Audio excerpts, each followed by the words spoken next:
Hello art friends, this is Barbara Mink and I'm with my friend and guest artist Zellman Warhaft today. We're going to do a little walkthrough and talk about some of the work that he has on display here. Zellman. Yes, Barbara, thank you. How did you get to this place? When did you start drawing and what prompted you? I was good at drawing at school as a 12-year-old, and then I channeled myself into science and then engineering, and I really didn't think of drawing at all until I retired 4 or 5 years ago. But I always has been interested in art, and I've studied turbulence and fluid dynamics and done research in that at Cornell. I'm looking at some right now. Yes. Yes, and my walls at Cornell were always adorned with Turner and Constable and the sketches of Leonardo and so on. So I've always been keenly interested in art, but I really didn't start drawing seriously till about 4 years ago, into my early 70s. And how did you start? What's your process? I went to CSMA and did some classes, learned how to draw a sphere and so on, and shading and so on, and charcoal and pencil, and did some watercolor. So you learned classes, technique. Yeah. Technique and so on. That was the most important thing to do. How to knead an eraser and so on. All of those things were very, very important.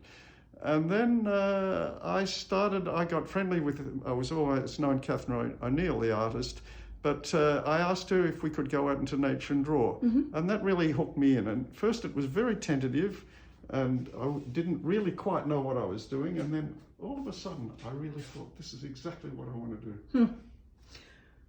Why don't you take us to, I think this is one of the first ones you did. Yes, very that's small. Nearly 3 years ago, and that's in Texas Hollow. There's a stream and it's snowing, or it's got snow on the ground. It's done in a medium I like is ink and light charcoal. So they're very small, and the one below is one I've done dozens of these that I love. The fields, the bare fields and trees in the background. Again, it's charcoal and ink.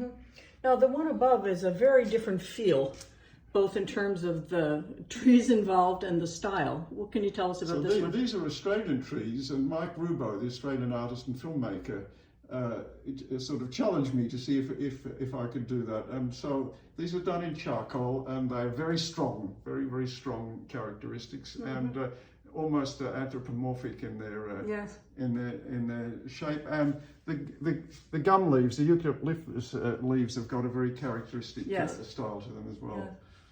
Oh, lovely. Now this is certainly a study in contrast. Yes, that's outside my window. We overlook the lake on a rather sort of foggy, misty day. I've done many drawings and paintings of that view. And have you started integrating watercolor more in what you're doing? I have, and I rather like doing watercolor with pencil. For example, this is a water scene of watercolor and pencil, and here is another nature view of watercolor with pen and ink. So I like mixing the media together. And what does it mean to you to be documenting where you live? I think it's just an act of appreciation and learning. I'm learning about nature, and I'm appreciating it at the same time. And so that's the lovely thing. I just enjoy doing it. What direction do you see yourself going in when the show comes down? It's hard to, more colour, I think, Barbara, more watercolour. I don't want to go into oils. I find it just a little bit too much.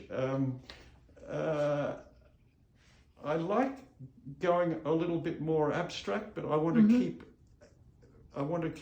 in a realistic vein. So it's a little bit playing with the way I present the material, and of course learning much more about technique, much more about the strokes that are so important, and much more about composition and depth and so on, all the things that artists have to worry about. Well, it's a lovely array, and I'm really glad it's going to be here for the rest of the month of August. Thank you, Zellman. Thanks you, Barbara. Thank you so much.